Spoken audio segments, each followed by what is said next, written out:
Okay जी, आज हम नया चैप्टर स्टार्ट करने लगे। इंटीग्रेशन। ठीक है, इससे पहले हमारा एक टॉपिक रहता है, वो फिर एक्सट्रीमा ऑफ फंक्शन। ठीक है, लेकिन वो हम इसके बाद जो है वो कवर करेंगे। ठीक है, इंटीग्रेशन करने के बाद फिर हम जो एक टॉपिक हमारा इससे पहले है, वैसे वो क्योंकि वो डिफरेंशिएशन से रिलेटेड है, तो वो हम इसके बाद कवर कर लेंगे। ठीक है।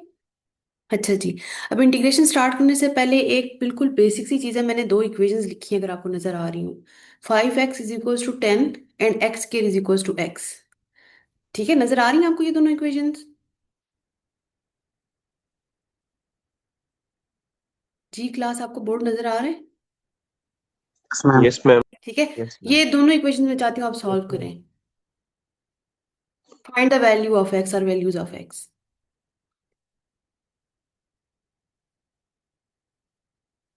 चलें जी, सॉल्व करें और मुझे बताएं कि क्या वैल्यू आ रही है। फर्स्ट इक्वेशन से आपके पास क्या वैल्यू आ रही है और सेकंड इक्वेशन से आपके पास क्या वैल्यू आ रही है।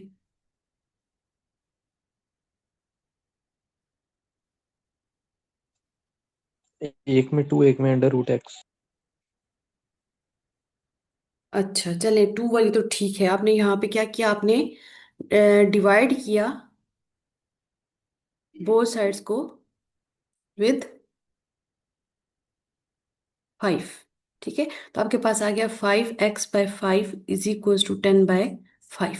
और हम ये डिवीजन इसलिए कर सके बिकॉज 5 इज नॉट 0। ठीक है, यहाँ पे हमारा जो कांस्टेंट था दैट वाज 5, और हम नॉन जीरो कांस्टेंट से, क्योंकि हमें पता है कि हम नॉन जीरो कांस्टेंट से मल्टीप्लाई या divide on both side of an equation कर सकते हैं।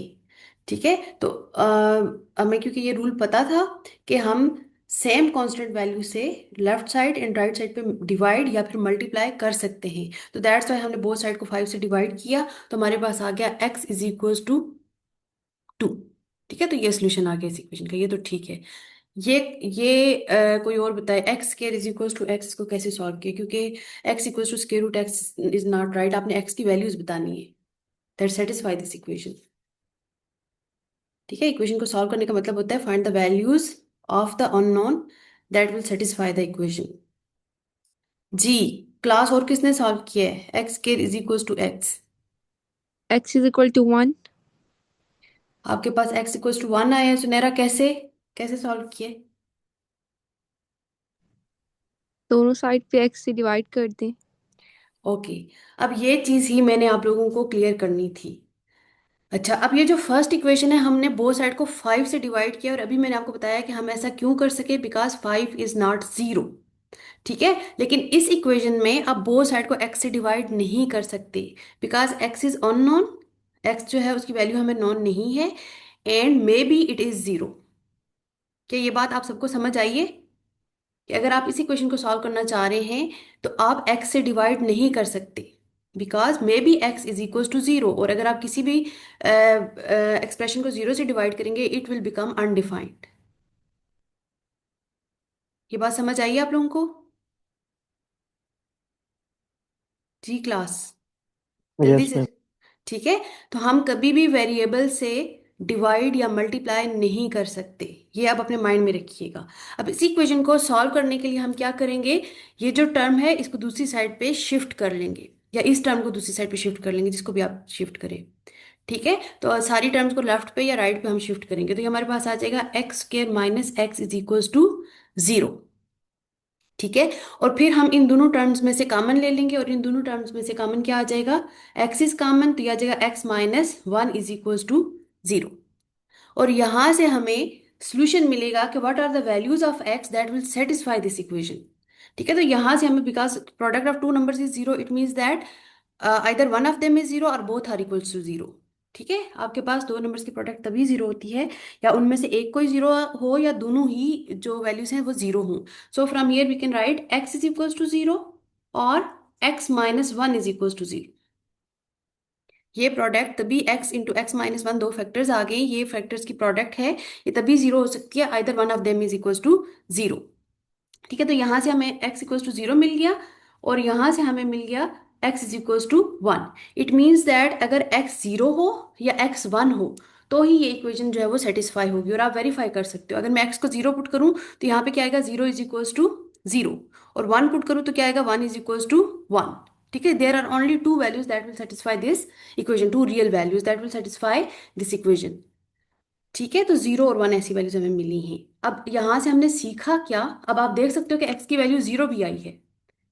तो दैट्स वाई कि हम जब भी किसी एक्सप्रेशन में सिंप्लीफिकेशन करते हैं, हम एक अननोन वेरिएबल से डिवाइड नहीं कर सकते, because it's value can be 0। ठीक है, और अगर हम ऐसा करेंगे तो वो अनडिफाइंड हो जाता है। आई होप कि आप लोगों को ये पॉइंट जो है वो क्लियर हो गया होगा। ठीक है, अब मैंने ये क्यों बताया आपको, ये चीज क्यों बताई इंटीग्रेशन से पहले, ये आपको थोड़ी देर में पता चल जाएगा। अब हम आ जाते हैं इंटीग्रेशन पे, that is called antiderivative, that is also called antiderivative. ठीक है, derivative and anti derivative. Okay, so अब हम इंटीग्रेशन को स्टार्ट करने से पहले हमें ये पता होना चाहिए कि इंटीग्रेशन को हम यूज कहाँ करते हैं। ठीक है, तो इंटीग्रेशन जो है मोस्टली यूज होती है to find areas, volumes, central points, और बहुत सारी इस तरह की यूजफुल चीज़ें जो है वो हम इंटीग्रेशन को यूज़ करके फाइंड कर लेते हैं। ठीक है, तो ये आपने याद रखना है कि इंटीग्रेशन की जो एप्लीकेशंस हैं बहुत यूजफुल एप्लीकेशंस हैं। बेसिक एप्लीकेशंस जो हम इस स्टार्टिंग लेवल पे देखते हैं, they are to find areas, volumes and the central points. ठीक है, इस तरह की चीज़ों के लिए हम यूज़ करते हैं इंटीग्रेशन को। क्योंकि वैसे आप कहेंगे कि जैसे फॉर एग्जांपल एरिया है, तो आप कहेंगे जैसे स्केयर है, तो स्केयर के एरिया तो हम इंटीग्रेशन को यूज किए बगैर भी फाइंड कर सकते हैं।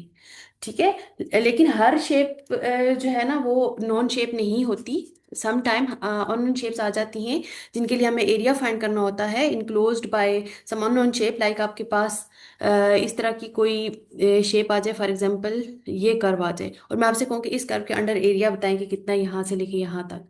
ठीक है, तो अब क्योंकि ये नॉन शेप नहीं है, तो हम इस ऐसे केसेस में जो कि नॉन शेप्स नहीं है उनका एरिया फाइंड करने के लिए हम इंटीग्रेशन को यूज कर सकते हैं, सिमिलरली करते हैं बल्कि। और इसी तरह से हम वॉल्यूम्स के लिए और सेंट्रल पॉइंट्स वगैरह फाइंड करने के लिए भी इंटीग्रेशन को यूज करते हैं। खैर वो हम आगे जाके एप्लीकेशंस देखेंगे। सो दिस इज इंटीग्रेशन और एंटी डेरिवेटिव। ओके, अब यहाँ पर आप देखें हमने सीखा था, आपने सीखा था डेरिवेटिव। लेट्स से मैं एक सिंपल सा डेरिवेटिव लिखती हूँ, D by D X of x square किसके इक्वल होता है? डेरिवेटिव ऑफ एक्स स्क्र क्या होता है? 2x। 2x, derivative of x square is 2x। ठीक है, अब मैं यहाँ पे एक छोटी सी डायग्राम बनाती हूँ। आपने कहा कि एक्स स्क्र का जो डेरिवेटिव होता है दैट इज 2x। ठीक है, एक्स स्क्र का डेरिवेटिव होता है 2x। अब 2x का एक्स स्क्र से क्या रिलेशन है? This is derivative, so this is anti derivative. This is anti derivative और इंटेग्रल जो आप कहते हैं। ठीक है, दिस इज एंटी डेरिवेटिव और इंटेग्रल। यानी कि 2x का इंटेग्रल क्या होगा? 2x का इंटेग्रल होगा एक्स स्क्वेयर। x square. ठीक है, यानी कि अगर एक्स स्क्वेयर का डेरिवेटिव 2x है, तो 2x का जो इंटेग्रल है वो क्या होगा? X square. यानी कि ये किस फंक्शन का डेरिवेटिव है, ये चीज हम बताते हैं यूजिंग इंटीग्रेशन। ये बात समझ आइए कि अगर हमें डेरिवेटिव गिवन हो, पहले हमें फंक्शन गिवन होता था, हम उसका डेरिवेटिव फाइंड करते थे। अब हमें समझ लें कि डेरिवेटिव गिवन है और हमने बताना है कि ये किस फंक्शन का डेरिवेटिव है। तो 2x किसका डेरिवेटिव होता है? 2x is the derivative of x square. ठीक है, तो दिस इज एंटी डेरिवेटिव और इंटेग्रल। अब यहाँ पे देखें, एक्स स्क्वेयर का डेरिवेटिव आपने बताया 2x होता है। अगर मैं यहाँ पे लिख दूं x square plus 5, x square plus 5, तो एक्स स्क्र प्लस 5 का जो डेरिवेटिव है वो क्या होगा?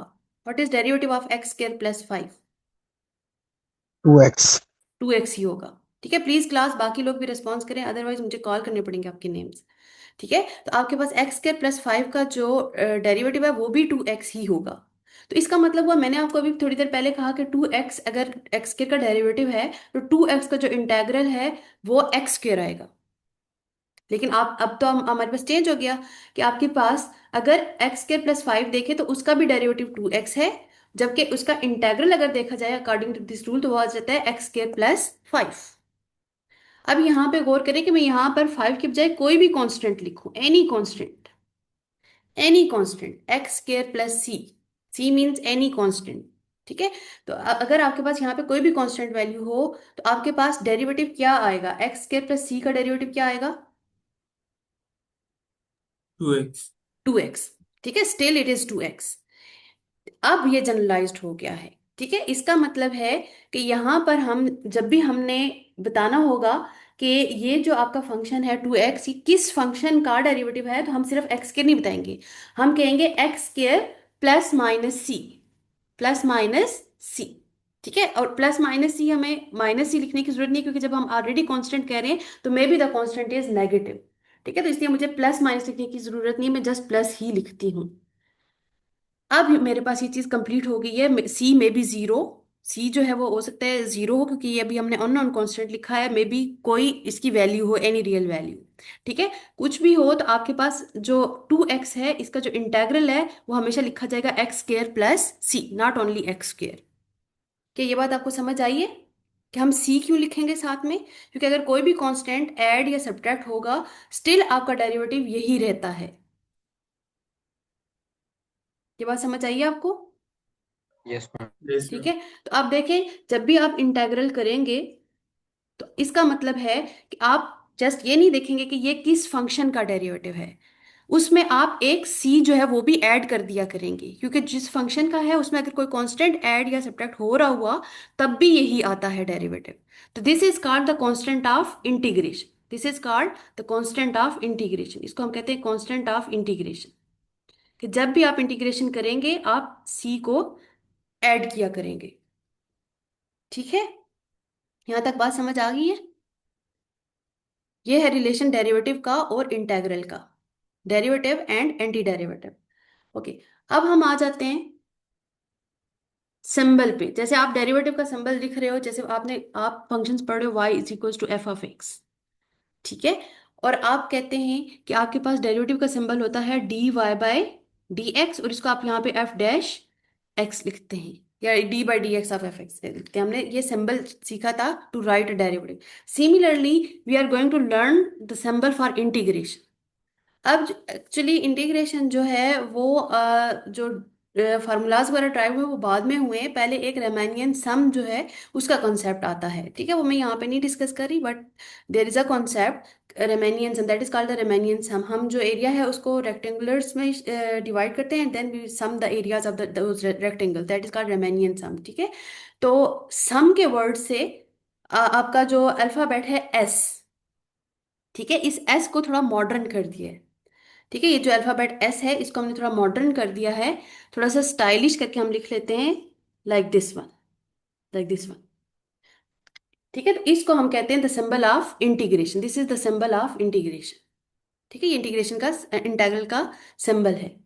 ठीक है, अब आपके पास देखिए, हम जब डेरिवेटिव लेते हैं, मैं आपसे कहती हूँ कि y is a function of x, तो हम डेरिवेटिव लेते हैं किसी वेरिएबल के रेस्पेक्ट से, like y is equal to, अगर f ऑफ x है तो हम किसके रेस्पेक्ट से डेरिवेटिव लेंगे, what is the independent variable, x। X के रेस्पेक्ट से। तो दैट्स वाई हम यहाँ पे लिखते हैं d y by D x, जो कि डिनोट कर रहा होता है derivative of y with respect to x.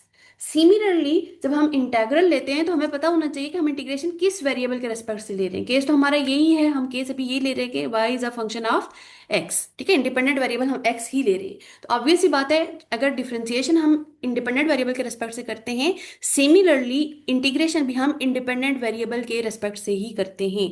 और इस केस में आपका इंडिपेंडेंट वेरिएबल मैंने क्या लिखा है, x। एक्स लिखा है, तो इसलिए यहाँ पे सिर्फ इंटेग्रल सिंबल अकेला कुछ नहीं मीनिंग करता, साथ में लिखा होना चाहिए कि with respect to what variable you are going to integrate. ठीक है, it means that we are going to integrate with respect to the variable x. ठीक है, तो हम लिखेंगे इंटेग्रल डी एक्स, और फिर यहाँ पर हम जिस फंक्शन को इंटीग्रेट कर रहे हैं वो लिख देते हैं, यानी कि अगर मैं इसको लिखूं तो हम ऐसे लिखते हैं integral F of X D X. ठीक है, हम इस तरह से, now this is the complete symbol, ये this is the sign of integration, and this shows you are integrating with respect to which variable, and this is the function that you are going to integrate. क्या ये बात clear है? Yes ma'am. ठीक है, तो this is how we write the integral. अब ये है symbol of integration, this is variable of integration, ये लिख लें अपने पास, this is the symbol of integration, This is the variable of integration, and this is called the integrand. The function that we are going to integrate is called integrand.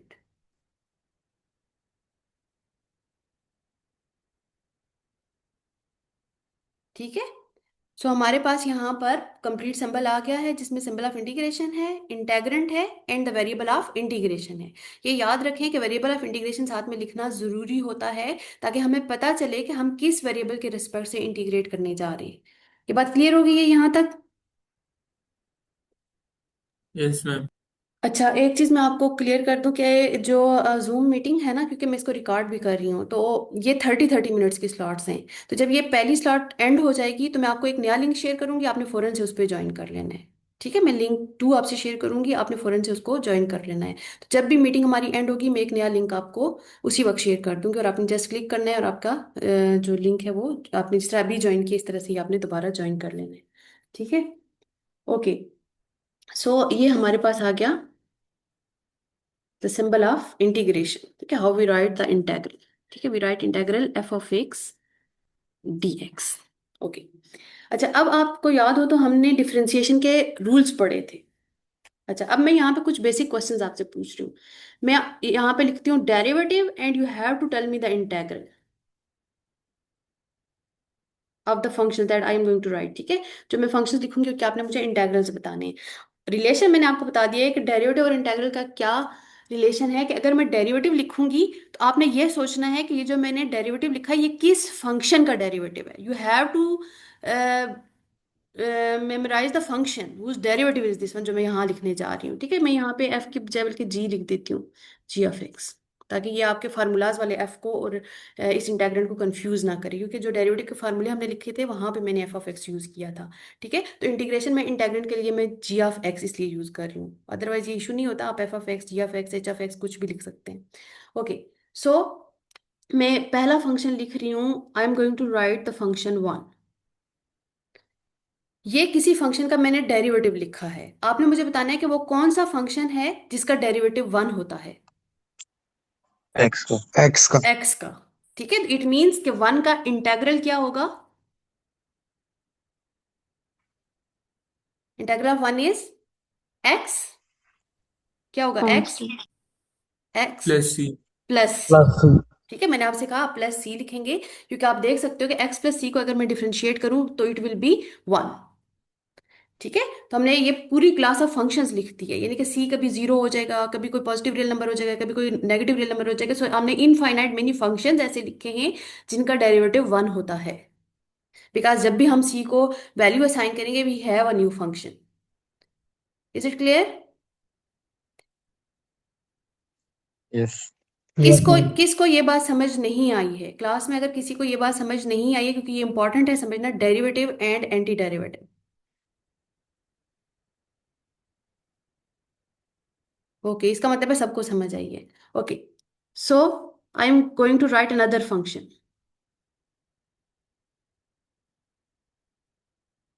Derivative मैंने लिखा है 0। किस function का derivative 0 होता है? कौन? Constant. ये C आ const जाएगा सिर्फ। जी, जी बच्चे, सिर्फ C आ जाएगा। सिर्फ सी आ जाएगा। कांस्टेंट का डेरिवेटिव जो है वो 0 होता है।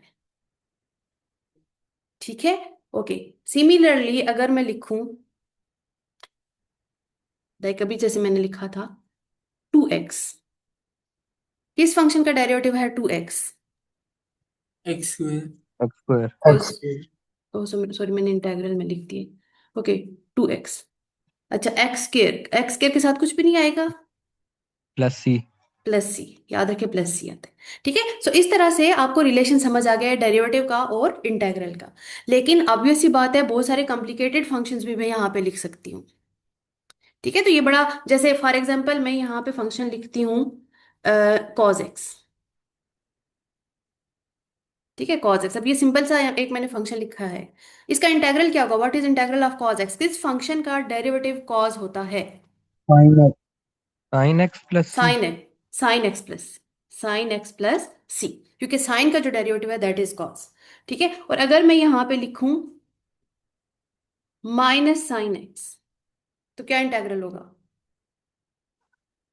कोस Cos X x। Plus C. cos x cos plus X C। Plus C, cos x plus C, ठीक है, cos का। और अगर लेट्स से अच्छा चलें, ये मैं बाद में बात करूंगी, ठीक है। तो ये आपके पास रिलेशन है। ओके, अब क्योंकि मैंने आपसे कहा कि फंक्शंस इतने सिंपल हमेशा नहीं रहते, थोड़े कॉम्प्लिकेटेड भी हो जाते हैं, तो we have to learn some rules, ठीक है। हम यही चीज जो है, कुछ रूल्स जो है वो सीखने लगे हैं, जो कि अप्लाई करके हम फाइंड क्या करेंगे, integral of a function.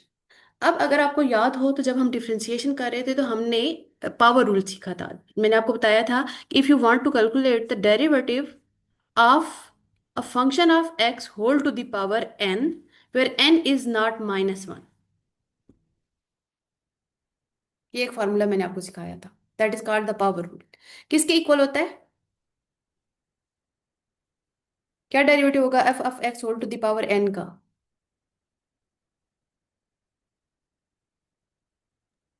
n f of x n minus 1. हाँ जी, n स्टार्ट में आ जाता है, f of x whole power में आपके पास क्या आ जाता है, n-1, और साथ में भी कुछ आ रहा था, एफ ऑफ एक्स का डेरिवेटिव। The yes, derivative. इस फंक्शन का derivative of the function F dash of x या एफ प्राइम एक्स, ठीक है। ये फॉर्मूला था, दिस वाज पावर। अब अगर मैं आपसे पूछूं कि ये जो मैंने फंक्शन लिखा हुआ है, अगर लेट से ये इंटेग्रेंट है मेरे इंटेग्रल का, यानी कि मैं मेरा जी ऑफ एक्स है, this is my g of x, this is my g of x, तो फिर इसका इंटेग्रल क्या होगा? What is integral of this function? इस फंक्शन का इंटेग्रल क्या होगा? N f of x to the power n-1 into f dash x. मैंने अभी अभी आपको रिलेशन बताया डेरिवेटिव और इंटेग्रल का। What would be the integral of this function? ये किस फंक्शन का डेरिवेटिव है? यू हैव टू मेमोराइज कि ये किस फंक्शन का डेरिवेटिव है। What was the actual function whose derivative is this one, आपके सामने लिखा हुआ है। f of x raised to the power of n. Yes, आपके पास ये जो आपके पास इंटेग्रेंट लिखा हुआ है, n f of x to the n-1 into f dash of x, this is the integral of this function is f of x whole to the power n। Is it clear? कि अगर मैं आपसे कहूं कि इस function को integrate करें, integral of this function, ठीक है, dx, ये देखिए, अब मैंने आपसे कहा इंटीग्रल लिखना है कि किस वेरिएबल के रेस्पेक्ट से इंटीग्रेट करें, तो आपका आंसर सिंपली क्या होगा? F of x to the power n where n is not -1 obviously. ये फॉर्मूला समझ आया? अभी मैंने इंटीग्रेशन का फॉर्मूला लिख दिया है। मैंने क्या फॉर्मूला लिखा है इंटीग्रेशन का? पहला फॉर्मूला आप सीख चुके हुए हैं। आपने ये सीखा है कि integral n f of x whole to the power n-1 f dash of x dx is equals to f of x whole to the power n।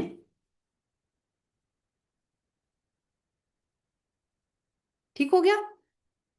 ये चीज समझ आई है? डेरिवेटिव एंड एंटी डेरिवेटिव, यहां तक अगर समझ आई है तो अब मैं अगली बात करूं। जी क्लास, ये बात समझ आई है आपको? Yes, ma'am. ओके, अब देखिए, अब मुझे, क्योंकि हमेशा ये फॉर्म जो है मेरे लिए गेस करना कि ये किसका डेरिवेटिव है, it is not that easy. So we are going to observe and we are going to define a rule कि जिससे हमें ये डायरेक्टली पता चल जाए कि this is f of x to the n। Okay, उसके लिए हम क्या करते हैं, अगर हम थोड़ा सा गौर करें तो this function is obtained, how it is obtained from this integral. Okay, हमने क्या किया है, हमारे पास यहाँ पे फंक्शन है raise to the power n-1 है, और साथ में उसका डेरिवेटिव मौजूद है, उस फंक्शन का डेरिवेटिव मौजूद है, ठीक है। एक्चुअली मैं इसको ऐसे भी लिख सकती थी, I can write it as f of x to the power, ये जो पावर है इसकी n-1, इससे मैंने n बनाना है, तो व्हाट आई शुड डू, मैं चाहती हूँ कि इस पावर में कोई ऐसा कांस्टेंट ऐड सब्ट्रैक्ट करूँ कि जस्ट n आ जाए पावर, 1 1 प्लस plus 1 1. प्लस 1, ठीक है। और देखिए यहाँ पे जो रिजल्ट आया है उसमें पावर n आती है, वो तो यहाँ पे ऑब्टेन्ड होगी, क्योंकि जब इसको सिंप्लीफाई करूंगी तो f of x whole to the power n आ जाएगा। Now I want to write integral g of x whole to the power n into g dash x dx। अब इस फार्मूले में बहुत सारी चीजें कंप्लीट हैं। देखिए, पावर n-1 की बजाय मैंने n लिख दिया है, ठीक है। पावर जो है वो हम लिख सकते हैं, n-1 की जगह हम n लिख सकते हैं। यहाँ पे जस्ट एक चीज मिसिंग कर दी है मैंने, वो जो यहाँ पे कांस्टेंट आ रहा था, क्योंकि मैंने अभी आपको बताया कि अगर कांस्टेंट कहीं भी मिसिंग हो, अभी हमने एक इक्वेशन लिखी थी 5x = 10, तो मैंने आपसे कहा कि अगर कांस्टेंट का इशू है तो कोई मसला नहीं है, हम उस कांस्टेंट से मल्टीप्लाई या डिवाइड कर सकते हैं। ठीक है, हम कांस्टेंट से मल्टीप्लाई या डिवाइड कर सकते हैं, लेकिन हम जो है वेरिएबल से मल्टीप्लाई डिवाइड नहीं कर सकते। सो पहला फार्मूला इंटीग्रेशन का मैं लिखने जा रही हूँ, फर्स्ट फार्मूला। ठीक है, that is integral g(x) whole to the n into g'(x) dx। अब पहली चीज ये है कि यहाँ पे फॉर्म कंप्लीट होनी चाहिए इंटेग्रल के लिए, यानी कि अगर आपके पास function whole to the power में है तो साथ में इस फंक्शन का क्या मौजूद होना चाहिए? डेरिवेटिव। डेरिवेटिव। ये याद रखिएगा कि जब भी आप इंटेग्रल्स के फार्मूलाज लिखेंगे, क्योंकि डेरिवेटिव के सारे फार्मूलाज में आप देखें तो आपके पास जो राइट हैंड साइड आती थी उसमें हमेशा मैंने आपसे कहा कि साथ में मौजूद होना चाहिए फंक्शन का डेरिवेटिव। ठीक है, तो इसका मतलब है इंटेग्रेंड जब भी आएगा साथ में आपके पास जो भी फंक्शन है उसका क्या मौजूद होना चाहिए? डेरिवेटिव। तब जाके आप ये फार्मूला लिख सकेंगे, और फार्मूला क्या होगा? आप लिखेंगे g(x), अगर ऐसा है कि होल टू द पावर है और साथ में इसका डेरिवेटिव है, this is the formula when you have whole to the power and you have the derivative of this function along with it. तो तब क्या करेंगे आप लिखेंगे फार्मूला g(x) और पावर में आपने 1 ऐड कर देना है। पावर क्या थी? n, इसमें कर देंगे n+1, और फिर जो रिजल्टिंग पावर है उससे आपने डिवाइड कर देना है। This is the first formula, g(x) whole to the power n+1 over n+1, और प्लस यहाँ पे मैं क्या लिखूंगी? हम इंटीग्रेशन के सारे फार्मूलाज में सी। प्लस क्या लिख रहे थे? c। This is the first formula, this is the power rule for integration. ठीक है, बात समझ आई आप लोगों को? मैम ये डिवाइड n+1 से क्यों किया? n से सिर्फ डिवाइड नहीं करना? नहीं, आप यहाँ पे एक्चुअली क्या होता है, n-1 होता है। अगर आप डेरिवेटिव के फार्मूले में देखें तो आपके पास यहाँ पर n-1 होता है पावर में, ऐसे ही है। Yes ma'am. और फिर हमने उसको n बनाना होता है तो वी हैव टू ऐड 1, तभी वो n बनता है। यहाँ पे मैंने लिखा ही n है तो दैट्स वाई मैंने n+1 लिखा है। ठीक है, क्योंकि हम ये जब इंटीग्रेशन के फार्मूलाज लिख रहे होते हैं तो हम n-1 की बजाय हम n ही यूज करते हैं।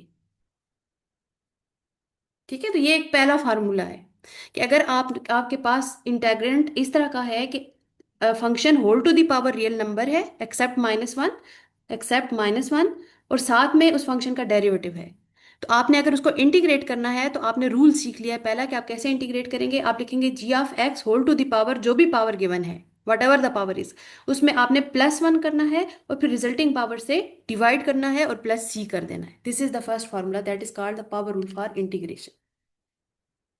सही हो गया। अब ये फार्मूला हम अप्लाई करते हैं जो हमने एग्जाम्पल की थी, इंटेग्रल 2x dx। अगर मैं डायरेक्टली आपसे पूछूं तो क्या आंसर है? What is the answer?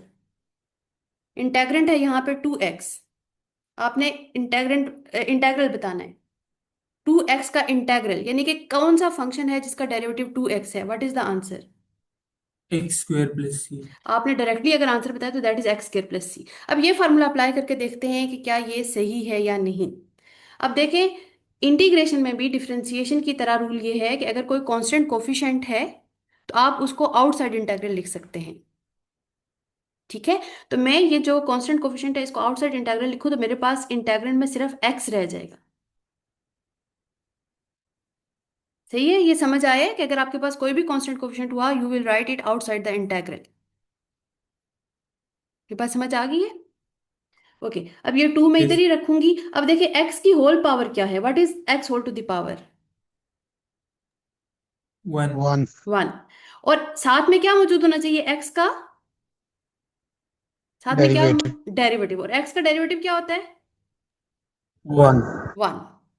तो देखिए ये x to the whole power 1 है और साथ में x का डेरिवेटिव है। सो इट मीन्स कि ये वाली फॉर्म कंप्लीट है। हमने कहा कि ये फॉर्म क्या होगी कि function whole to the power some real number into the derivative of the function. तो अगर मैं यहाँ पे इसको कंपेयर करूं तो I have a function whole to the some real power into the derivative of the function. So ये form complete है। कि ये बात समझ आई आपको? फॉर्म कंपेयर कर सकते हैं आप? Yes ma'am. ठीक है। अब क्योंकि फॉर्म कंप्लीट है तो मैं अब ये फार्मूला अप्लाई कर सकती हूँ। अगर ये फॉर्म कंप्लीट ना होती तो मैं ये फार्मूला अप्लाई नहीं कर सकती थी। ठीक है, ये याद रखें, ये फॉर्म कंप्लीट होगी तभी मैं ये फार्मूला अप्लाई कर सकूंगी। सो अब फॉर्म कंप्लीट है तो मैंने क्या करना है, मैंने जो फंक्शन है उसकी पावर में 1 ऐड कर देना है, यानी कि फंक्शन की पावर ऑलरेडी क्या है 1, इसमें मैंने 1 ऐड कर देना है और फिर divided by the resulting power करना है। ठीक है, यानी कि जो पावर आ गई है इससे हमने डिवाइड करना है और प्लस सी कर देना है। ये हमने रूल सीखा है, ऐसा ही है, ये रूल सीखा था। Yes, ma'am. ठीक है, तो अब देखिए मैं इसको सिंप्लीफाई करती हूँ, जगह 2x² बाय 2 प्लस सी, और यहां से ये 2 और ये 2 कैंसिल आउट हो जाएंगे और आपके पास रिजल्ट क्या आ जाएगा, x² प्लस सी। ठीक है, जो कि आपने देखा, आपने डायरेक्टली भी यही लिखा था और ये फार्मूला आपको पता चल गया कि that is correct because you have the same result. लेकिन ये फार्मूला सिर्फ तब अप्लाई होगा when you have function whole to the some real power into the derivative of the function. ये बात क्लियर है? Yes ma'am. बाकी लोगों को भी क्लियर है या किसी को नहीं है क्लियर? क्लियर है okay ma'am. Yes, ma'am. Okay, चलें ठीक है। अब आप ना लिंक 2 जो है वो मैं आपसे शेयर करती हूँ, आप उसको ज्वाइन करें क्योंकि यहाँ पे टाइम जो है ना वो हमारा कंप्लीट हो रहा है। ठीक है, तो मैं लिंक 2 आपसे व्हाट्सएप ग्रुप में शेयर कर रही हूँ, जल्दी से उस पर ज्वाइन करें। ठीक हो गया?